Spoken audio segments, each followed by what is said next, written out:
So we're talking about vibration, yeah, blah, blah, blah, blah, blah. We know how you feel about that.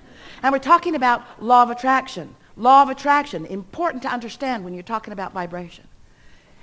Blah, blah, blah, blah, blah. You know about law of attraction. Tired of talking about law of attraction and vibration. But now we are talking about vibration and law of attraction and momentum. Esther's standing at the top of the hill in San Francisco looking down. She can't believe cars actually drive on those hills. Imagine, your car's perched up there. You take it out of gear, the parking brake's off, and you say, wonder what would happen if I just bumped this car just a little bit.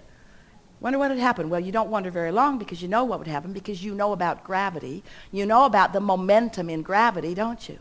So you bump it a little and it starts to move, and then you think, oh, wait, never mind. And you stand right out in front of it and you let it bump up against you, and it stops right there.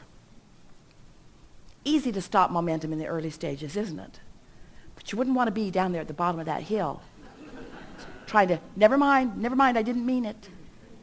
Because once momentum gets going, manifestation ensues in a way that your scientists and your doctors and your statisticians and all of you who are aware of reality, as you call it, you say, oh, that momentum makes this unstoppable. And we say, well, really, there is no momentum that is not changeable.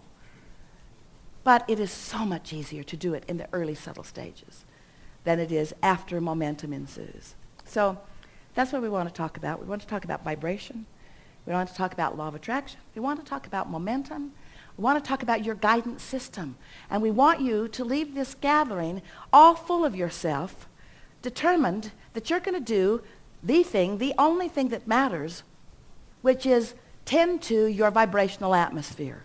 Do whatever it takes to get yourself in that good feeling place where you are allowing what you want to flow in. But here's the piece. Here's the piece that if you can hear this, you're going to live happily ever after. It's not just creating the atmosphere that allows it to turn from thoughts to things, because that's you focused upon the outcome, isn't it? Oh yeah, if I can get that outcome, I'm willing to do it. We want you to take your eye off the manifested outcome just for a little while. That manifested, park it in the garage, put it in your bed, put it in the bank manifestation that you're looking for. We want you to step away from that big-time manifested outcome that you're looking for and focus upon an easy-to-achieve, in this moment, manifested outcome of, ooh, that thought just feels good.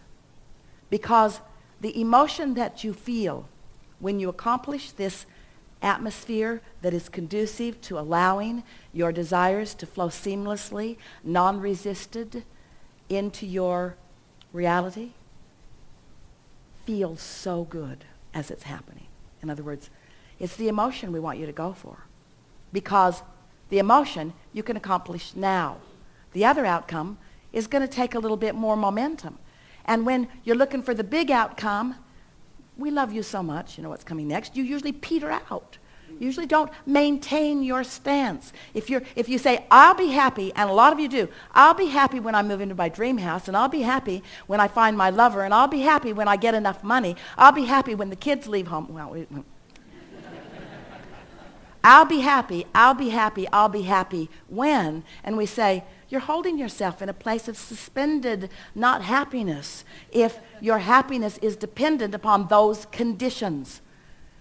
So you've been hearing people talk about unconditional love for a long time, but hardly anybody gets it. Most everybody's living a very conditional love. I'll be happy, I'll feel love, I'll feel good, I'll feel alignment when that condition has manifested. And we say, that is so backwards. If you need the condition before you can feel good, then what are you going to do about the conditions that haven't yet manifested? You've got to find a way to unconditionally feel good. You've got to find a way to unconditionally feel good.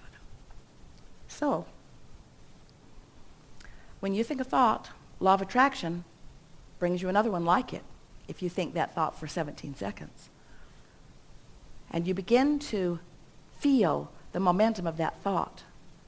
Think another thought, hold that thought there. Another thought joins it, and another, until you have substantial momentum. And when you hold those thoughts about what you want without the contradictory thought of where is it, when's it going to come, I don't know how this is going to work out. When you aren't doing that, but you are just focused upon what you want, and we'll talk a lot today about how to accomplish that, then your thoughts proceed with law of attraction's help in an unwavering, unwobbling fashion. But if you think about what you want a little, and then you notice that it isn't there, while you're not thinking both of those thoughts at the same time because you can't, you're pretty fast at the way you think. I want it, but, I want it, but, I want it, but, I want it, but, I want it, but. So, I want it, but you are introducing into your habit of thought, into your atmosphere that you are creating, what we are wanting to call the wobble factor. I want it, but, little wobble in the early stages of little desires. Sort of kind of want that, and I sort of kind of don't believe it, and there's sort of kind of a little wobble here. But if you want it and doubt it a little, and want it and doubt it a little, and want it and doubt it a little, and want it and doubt it, pretty soon those thoughts have grown in your habit of thought, and now you've got a big-time wobble going on, don't you? That big-time wobble going on is the one that we're talking about, that then it takes so much effort.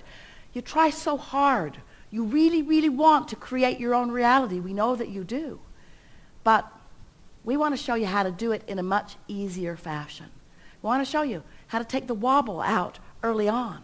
We want to help you to understand what unconditional love, what unconditional alignment, what unconditional wobble freeness really is all about. It's about focus, but it's about focusing and feeling. And it's about finding a way to stop beating up on yourself for what's not done. It's about not beating up on anybody else for whatever's going on too. It's about caring so much about your stability, about your alignment with who you are. We've done a pretty good job here today, just now, of convincing you that your work is the art of allowing. The art of allowing yourself a frequency that allows what you've asked for to flow easily into your experience in perfect timing, so that the path is just unfolding and unfolding. And people will be watching you and they'll say, "Oh, what's going on with you? You feel like you got something good going on. You're feeling ease or something. It's like you're not worried about anything anymore." And you say and really mean, there is nothing for me ever to worry about, ever, because things are always working out for me. They always have been, but now they really are because I'm out of my own way. Well, what do you mean, they'll say? Well, it's a long story. Well, tell it to me. Well, there's this law. It's called law of attraction. All right. What do you want to talk about? Some things. Begin right here. Yep.